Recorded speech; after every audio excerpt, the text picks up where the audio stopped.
మనకి ఈరోజు మాంచెస్టర్ వేదికగా సెకండ్ డే జరగబోతోంది కదా. సో మరి ప్రెజెంట్ సినారియో చూసుకుంటే ఇండియన్ టీం పరిస్థితి 264కి 4 వికెట్స్ కోల్పోయాం. మరి దీంట్లో భాగంగా ప్రజెంట్ క్రీజ్లో చూసుకుంటే షార్దుల్ ఠాకూర్ ఒక 19 రన్స్తో ఉన్నాడు. ఇటువైపు జడేజా వచ్చేసరికి అతను కూడా ఒక 19 రన్స్తో క్రీజ్లో ఉన్నాడు. అయితే మరి ఇక్కడ రవీంద్ర జడేజా కనుక ఇంకొక 12 రన్స్ కనుక కొట్టాడు అనుకోండి, మరి ఇండియన్ టీంలో ఇప్పటివరకు ఎవరికి కూడా సాధ్యం కానటువంటి ఒక రికార్డ్ని క్రియేట్ చేసే ఛాన్స్ ఉంది. అదేంటంటే మనకి ఇంగ్లాండ్ మీద ఇప్పటివరకు ఒక ఆల్రౌండర్ 30+ వికెట్స్ తీసుకొని 1000 అబోవ్ రన్స్ చేసిన ప్లేయర్స్ ఇప్పటివరకు కేవలం ఒకళ్ళు ఉన్నారు. అతను ఎవరో కాదు, మనకి గ్యారీ సోబర్స్.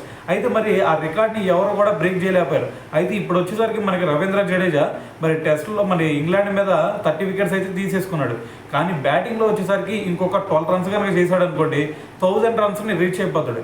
సో మరి ఇది కనుక ఈ రికార్డ్ని కనుక క్రియేట్ చేస్తే ఆటోమేటిక్గా మరి ఇండియన్ టీం తరఫున మరి ఈ రికార్డ్ని నెలకొల్పిన ఏకైక ప్లేయర్గా నిలిచే ఛాన్స్ ఉంది. దాని తర్వాత వరల్డ్లో చూసుకుంటే గ్యారీ సోబర్స్ తర్వాత ఈ రికార్డ్ని అందుకున్న సెకండ్ ప్లేయర్గా అయితే నిలిచే ఛాన్స్ అయితే కనిపిస్తోంది. మరి ఈ మ్యాచ్లో మరి రవీంద్ర జడేజా ఈ రికార్డ్ని క్రియేట్ చేయగలుగుతాడా లేదా? సో దీని గురించి మీరేమనుకుంటున్నారు అనేది కూడా తెలియాలి కదా. సో కింద కామెంట్ చేసేయండి.